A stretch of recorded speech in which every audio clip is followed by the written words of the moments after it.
اور یہ راکھ مسلمان جب پودوں کی جڑوں کو پاؤڈر فارم میں لے کے آتے تھے، ان کو کرش کرتے تھے، ان کو پیستے تھے، تو ہمیں یہاں پر راکھ ملتی تھی، اور اس راکھ کو الکلی کے طور پر صابن کے ریئیکشن میں استعمال کیا جاتا تھا۔ اسی لیے مسلمانوں نے الکلی ورڈ کا اجرا کیا۔ تو آج آپ کیمسٹری میں الکلی یا الکلائن جو ورڈ پڑھتے ہیں تو یاد رکھیے یہ ورڈ عربی کا ہے۔ گلاس کی انوینشن تو بہت پہلے ہو چکی تھی، لیکن مسلمانوں نے اس کو جدت بخشی، اس میں کریٹیوٹی لائے، اور انہوں نے گلاس کو مختلف قسم کے رنگ دیے۔ انہوں نے میگنیشیم کے مختلف سالٹس کو استعمال کرتے ہوئے گلاس کو کلر دیا، اور اب ہم کلرفل گلاس بنا سکتے تھے۔ اسی کام کو کرتے ہوئے انہوں نے پہلی انڈسٹریل فرنس بھی بنائی۔ یہ وہ فرنس تھی جس نے ماڈرن انڈسٹریلائزیشن کی بنیاد رکھی۔ یہ فرنس کئی منزلہ بلند تھی، آپ دیکھ سکتے ہیں کہ انسان بہت چھوٹا نظر آ رہا ہے۔ گلاس کو رنگ دینے کے علاوہ مسلمانوں نے کئی نئے رنگ بھی دریافت کیے۔ یہاں پر میں آپ کو وہ رنگ دکھا رہا ہوں جو اس سے پہلے انسان استعمال نہیں کرتے تھے، اور مسلمانوں نے ان کو ڈیولپ کیا لیڈ اور ٹن کا استعمال کرتے ہوئے۔ مسلمانوں کا ذکر ہو اور ان کی ایجاد کی ہوئی خوشبوؤں کا ذکر نہ ہو تو یہ تو ممکن ہی نہیں۔ مسلمانوں نے پرفیومز بنائے، اور ان پرفیومز کو بنانے کے لیے انہوں نے پھولوں کا استعمال کیا، اور ایک کیمیکل پروسیس جسے ہم ڈسٹیلیشن کہتے ہیں، جو آج ہماری ہر کلاس روم میں پڑھایا جاتا ہے، اس کا استعمال کیا، اور اس کا کریڈٹ جاتا ہے ایک بہت بڑے سائنسدان کو جن کا نام ہے جابر ابن حیان۔ انہوں نے 3000 سے زیادہ کتابیں، آرٹیکلز اور ٹریٹیز لکھے۔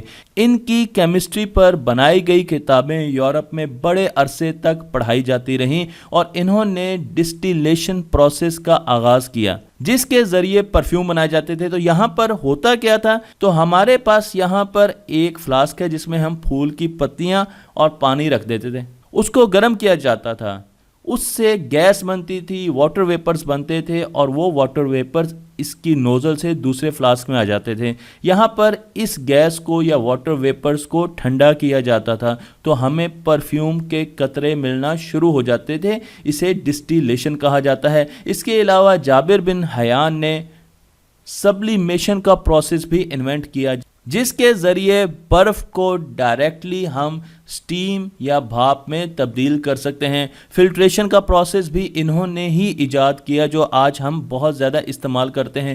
کرسٹلائزیشن کا پروسیس بھی جابر ابن حیان کی مرہون منت ہے، لیکن یہ آپ کو کتابوں میں نہیں ملے گا۔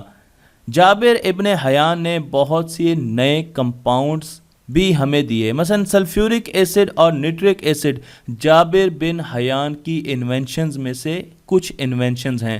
اسی طریقے سے انہوں نے سٹیل کی مینوفیکچرنگ میں بہت بڑا کردار ادا کیا، اور پہلی مرتبہ سٹیل جابر ابن حیان نے بنایا۔ جابر ابن حیان کا کام یہاں پر ہی نہیں ختم ہوا، بلکہ انہوں نے واٹر پروف کلوتھز بھی بنائے، انہوں نے رنگ برنگے گلاس بھی بنائے جس میں آپ کو بتا چکا ہوں کہ میگنیزیم کے مختلف کمپاؤنڈز استعمال کیے گئے تھے۔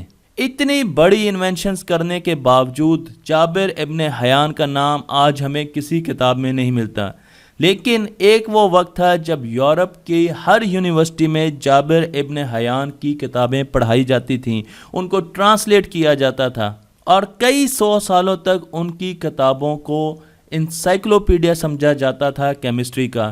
جو مسلمانوں نے ترقی کی، ان کی سائنس نے ٹیکنالوجی کا روپ بھی دھارنا شروع کر دیا، اور انہوں نے ٹیکنالوجی کو جنگوں میں استعمال کرنا شروع کیا۔ وہ بہت زیادہ متاثر تھے گریک فائر سے جو یونانیوں نے انوینٹ کی تھی، اور وہ اپنے دشمن پر وار کرنے کے لیے اس آگ کا استعمال کرتے تھے۔ مسلمانوں نے جب آئل کو ریفائن کیا تو اس میں ان کو بہت سے بائی پروڈکٹس ملے، جس میں ایک بائی پروڈکٹ نفتا کہلایا جاتا ہے۔ یہ بہت زیادہ جلدی آگ پکڑنے والا ایک پروڈکٹ ہے، اور مسلمانوں نے اس کو استعمال کیا جنگوں میں آگ کا استعمال کرنے کے لیے، اور انہیں بہت زیادہ کامیابی بھی ہوئی۔ تو آئل کی ڈسٹیلیشن میں بھی اور اس کی ریفائننگ میں بھی مسلمانوں کا بہت بڑا ہاتھ ہے، لیکن کیمسٹری مکمل نہیں ہوتی پیریوڈک ٹیبل کو ڈسکس کیے بغیر۔